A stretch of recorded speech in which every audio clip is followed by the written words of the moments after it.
My name is Christian de Boer. I'm the director of SPRI Global and professor of economics of public policy analysis at the University of Tilburg in the Netherlands.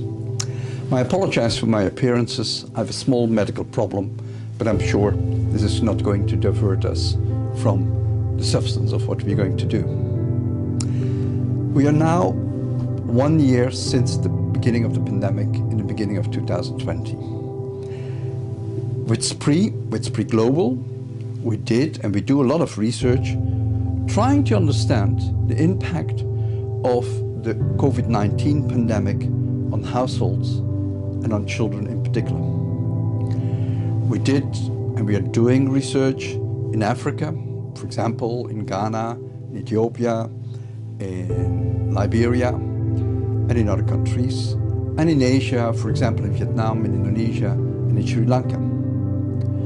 And in collaboration with UNICEF, SPRI is also studying the sustainability of the social protection interventions of the governments in the countries of the East Asia and Pacific region.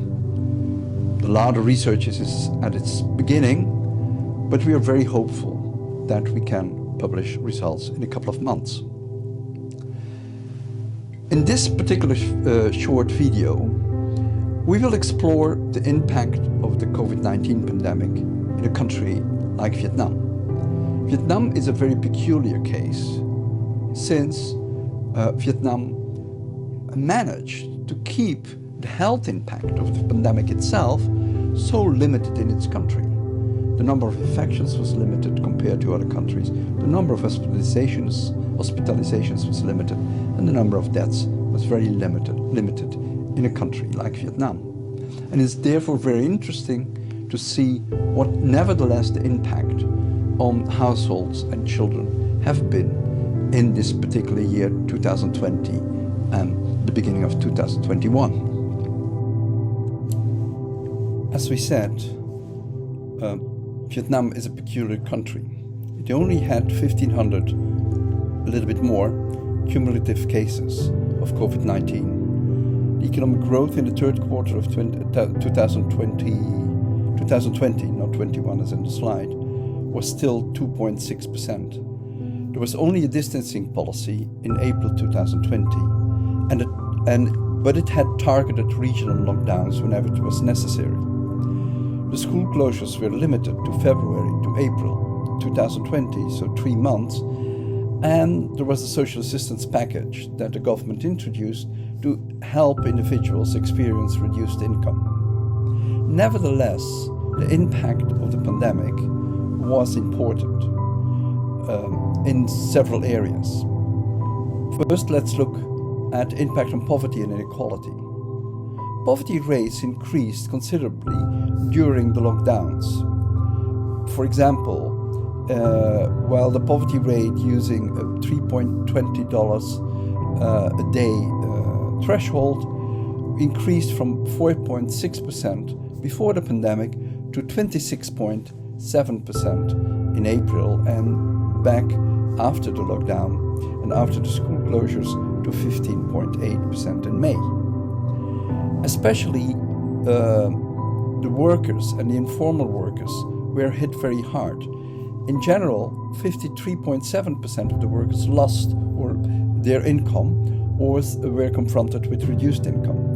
Especially hard hit, as said, were the informal workers, and that's responsible for 27% of GDP, with income reductions that were as big as 50 to 100% reduction. And a lot of households report reduced spending on food and education. Let's have a closer look at food and nutrition. The situation in Vietnam, despite the fact that it is a middle-income country, on stunting was still not very good. Before the pandemic, already 20.6% of the children are considered to be stunted in the country. But as a result of the pandemic, what was reported by households is that they had smaller and fewer meals of lower quality.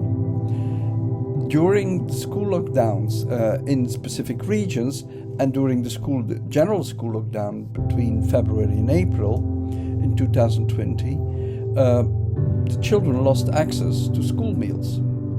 There was also a reduced access to nutrition consultation and micronutrient supplements because the health centers were really focused on COVID-19. 22.7% of the households reduced spending on food, and 3% reported not being able to buy food at all. 34.5% reported that they have less nutritious meal, and the effects were especially outspoken in the 4 disadvantaged mountainous provinces. But also in a complete other aspect, there was a big impact. There was an impact on education, on WASH, and on many other things, but also on child protection. Let's have a look at that. The risk of violence on children and women increased due to a combination of the fact that people were much more at home because of the lockdowns, regional and the general lockdown, and especially also because there were most stressors, especially financial stress among the informal workers who lost their income, as we saw before, reduced their income by 50%, and sometimes they just lost their income. They lost 100% of their income.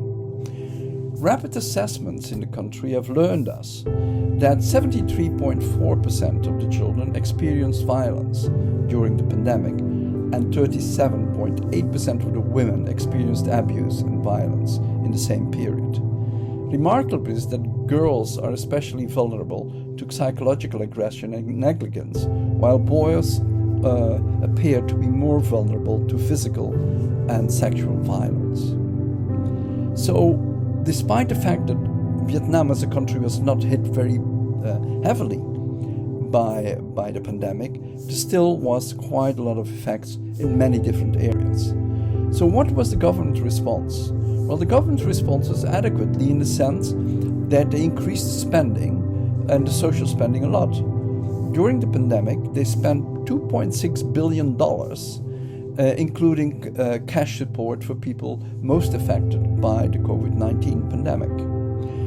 But they used a system that is already in place, and that system had a couple of administrative and structural challenges, including assistance packages not being child sensitive, administrative bottlenecks and inadequate beneficiary identifications, so not targeted very efficiently to the people who are really in need, insufficient cash assistance to offset the additional costs, delayed delivery of the cash transfers, and some of the vulnerable groups, of the most vulnerable groups, legible under the old system or the existing system of social protection, and just increasing the money didn't fix these problems. So these people were left behind during the pandemic. In this video, we looked at the impact of the COVID-19 pandemic for households and children in Vietnam in particular. Vietnam was a special case, and we were happy that we could nevertheless demonstrate that even in this special case, the impact of the pandemic, COVID-19, has been considerable. It's an example of the research that SPRI Global is currently doing or has just finished on the impact of the COVID-19 pandemic for people living in Africa or in Asia. I hope this video has inspired you.